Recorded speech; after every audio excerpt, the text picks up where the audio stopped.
मित्रों नमस्कार, हमारा नाम है हर्ष तिवारी और आध्यात्म जगत के इस चैनल रामायण बाय हर्ष तिवारी में हम आप सभी का बहुत बहुत स्वागत करते हैं। पिछले 2-3 वर्षों से आचार्य चाणक्य की ऐतिहासिकता पर अनेक प्रश्न चिन्ह लगाए जा रहे हैं। ऐसा कहा जाता है कि आचार्य चाणक्य नाम का कोई व्यक्ति भारतवर्ष में हुआ ही नहीं। ना आचार्य चाणक्य हुए, ना विष्णुगुप्त हुए, ना कौटिल्य हुए।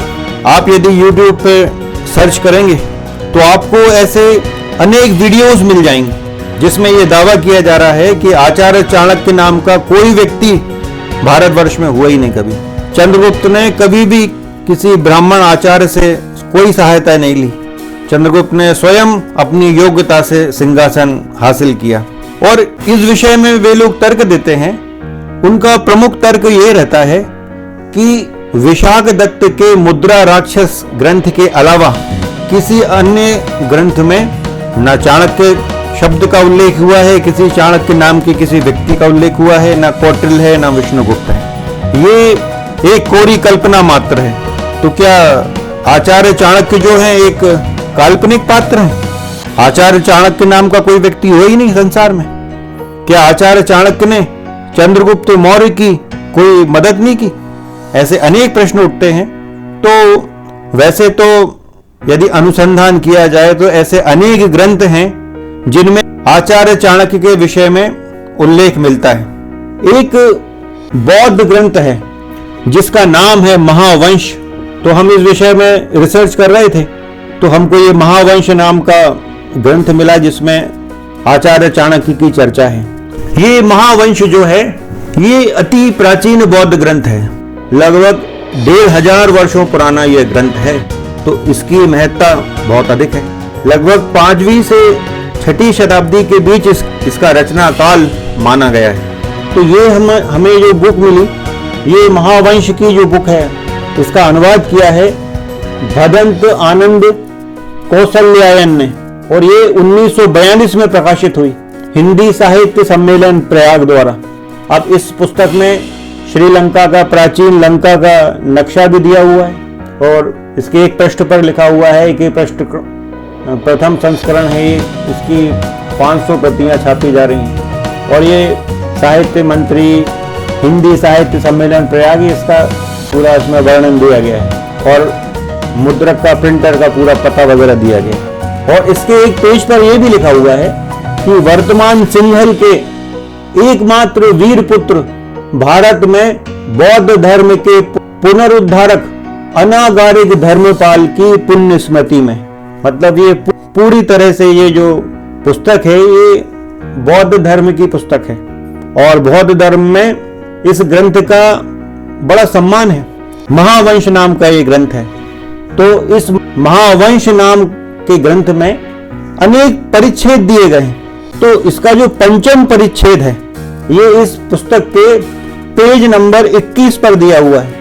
ये जो पुस्तक हमने आपको पूरा इसका विवरण बताया, इसका प्रिंटर वगैरह सारी चीजें जानकारी दी आपको। इस पुस्तक के पेज नंबर 21 पे 21 पे ये 5वां परिच्छेद दिया हुआ है। यहाँ से प्रारंभ होता है 5वां परिच्छेद जो तृतीय धर्म संगीति का वर्णन करता है। इस 5वां परिच्छेद के जो इस पुस्तक में जो महावंश ग्रंथ का हिंदी अनुवाद है उसके पृष्ठ क्रमांक 21 की अंतिम पंक्तियां देखें आप।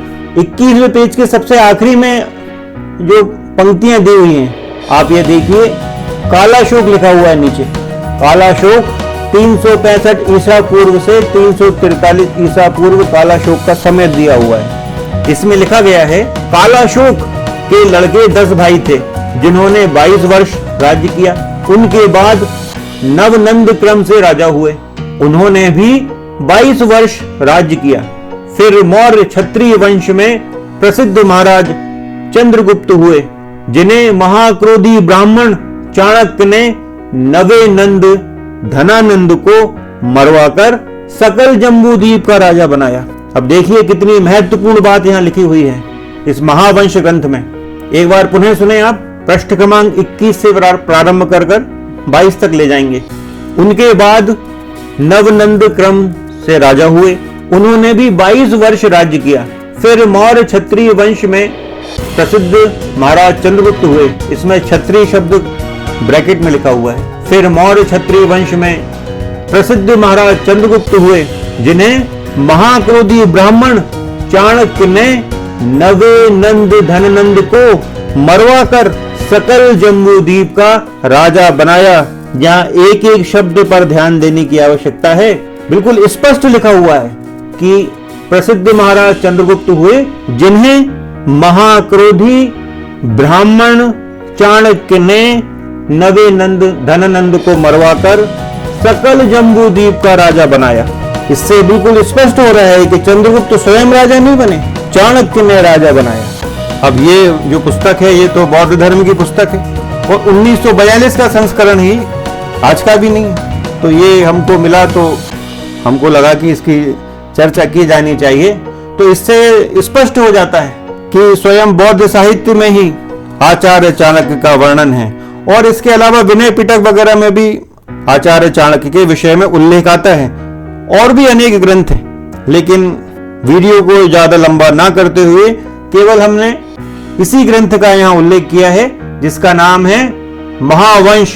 तो इस ग्रंथ से आचार्य चाणक्य की ऐतिहासिकता सिद्ध हो जाती है। जो लोग ये कहते हैं कि मुद्रा राक्षस के अलावा किसी अन्य ग्रंथ में ना आचार्य चाणक्य का नाम कहीं आता है, ना कौटिल्य है, ना विष्णुगुप्त है, तो देखिए महावंश में ही लिखा हुआ है, पंचम परिच्छेद में, इस पुस्तक के पेज क्रमांक 21 और 22 में।